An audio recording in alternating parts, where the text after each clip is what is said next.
But she's best known these days for her role as Phil Oswin in Bad Girls. And back in the 1980s, she made her mark playing Charlton Heston's wife, Sable, in The Colbys. Here she is, talking to me about it. I thought I was there to play the Alexis on Colbys. Yeah. But in fact, Sable's turning into a different sort of a person altogether. Yeah. What's it like working with Charlton Heston? Oh, Chuck. He's Old Chuck, yeah. Oh, Chuck. Yeah. He's very grown up.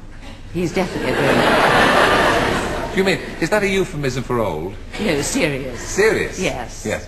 He takes the part deeply seriously, doesn't he? Yes, we do. We're very dull in the acting. We really are. We get on with it and pretend we don't play at the Do you moment. never feel the tendency to go over to the fireplace and burst into uncontrollable laughter? I do sometimes. That's why I say he's rather grown up, because he doesn't.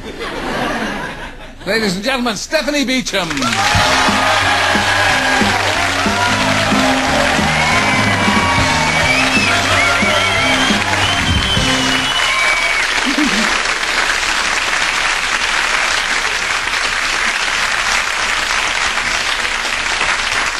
And in a controversial reversal of roles, Stephanie Beacham will now conduct all interviews on this programme. No, it's just I knew you would have better lighting, so I thought I'd sit in your lighting. No, I have a deafness problem. Look, do you remember those days? Sable Colby. Sable. Serious hair.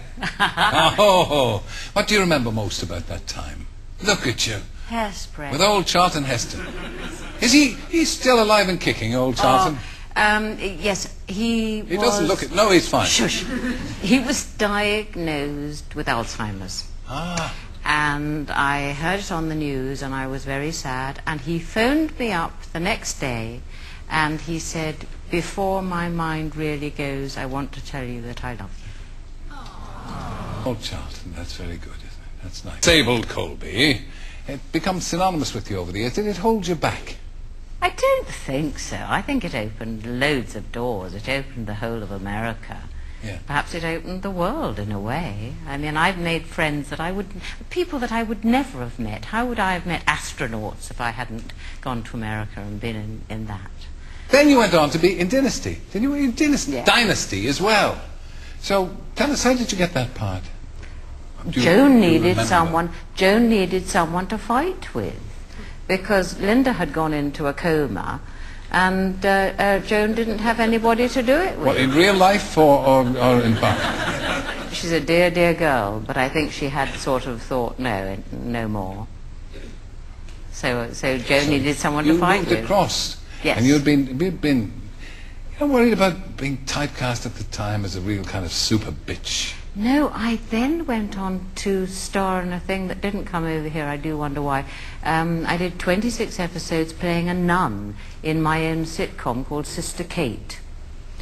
Miscasting. That really is miscasting. But it was, I especially did it because of that. Just off with the shoulder pads, off with the hair. On with the wimple. Yes. Yes. You know the way Hollywood these days, if they want a villain, they usually go for a British actor. It's as if a British accent equates with evil. Yes. And that was presumably why you and Joan were picked, apart from your acting abilities and rare beauty. God, I'm talking myself into a hole here. It's a hole I enjoy. It's a hole I'm going to jump in with that's you. why you were both picked to be... Yes, but they were very worried that we would both be taken for the same person because we spoke in a similar manner. So I was told I was not to have red nails and not to wear black stockings. And that's silly. Otherwise they might have taken us for the same person. I mean, we don't even look vaguely alike. Fine, I had white nails, I didn't care. Yeah. Underwear? That was different too, I imagine. Didn't wear knickers. Oh, I see. Never wear knickers. Your first starring role, he said, moving on, was Didn't wear knickers for that either. That must have encouraged old Marlon Brando, did it? You didn't do anything with any butter or margarine or anything? No, but what he did do, because he said, have you... You're a terrible boy.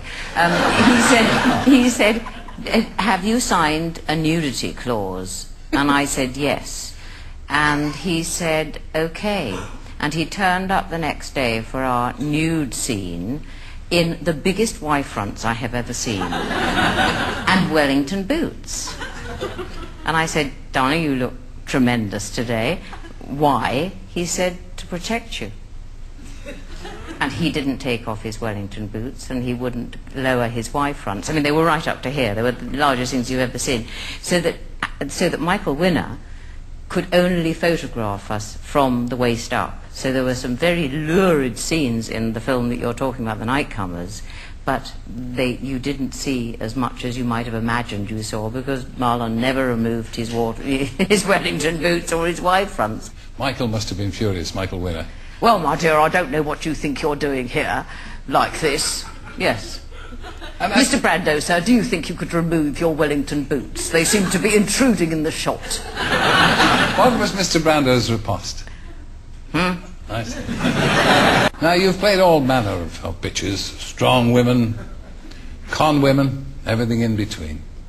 Have you got any kind of career path? Have you ever planned it out and said, next year I'm going to be a Zulu, or something like that? Yes. In a way, because now my grandson is 6, I thought... You haven't got a granny. Now, you're not a granny. No, I'm a glamour. Oh. Now Jude is 6, I thought I must do a pantomime. I've never done a pantomime before, so I'm going to do a pantomime. I'm going to do the mirror, mirror on the wall, who's the most beautiful of them all? What do you mean, Snow White, kill her? That one. I'm still available myself, you know. Okay, Buttons, okay. 12 o'clock, and still no sign of Dick. Now, Bad Girls. No, you got me going. Are you thrilled at the success of Bad Girls? Yes, absolutely. It's an amazing, it's been a so terrific much fun. success. It is so much fun. How did you get that part? I've no idea. They just sent me some tapes and said, did I want to be in it? And I asked for more tapes, and they said, why, aren't you sure? And I said, no, I just want to know the story, what happens. Can we have a quick look of you? Okay. Are you planning on snuffing me out? Snuffing me out? Die Hard with a Vengeance.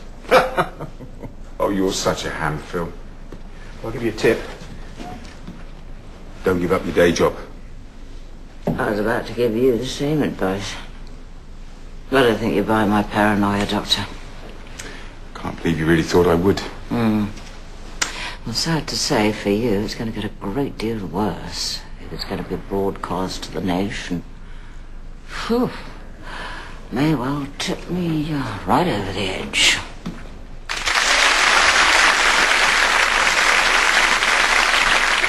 What fun. Go to work, have to pretend to be mad, so that you get a month off, and then I went off and went to Egypt and had fun. I mean, I went, because they sent me off to a health farm to recover from being a bit loopy. Yeah.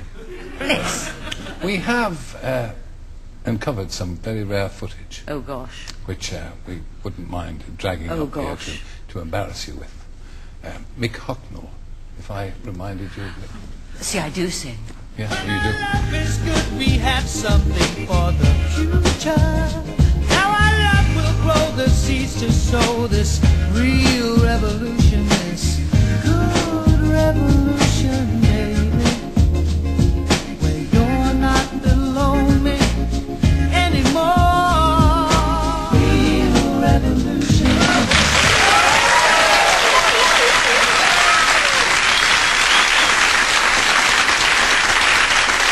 I was meant to learn the lines.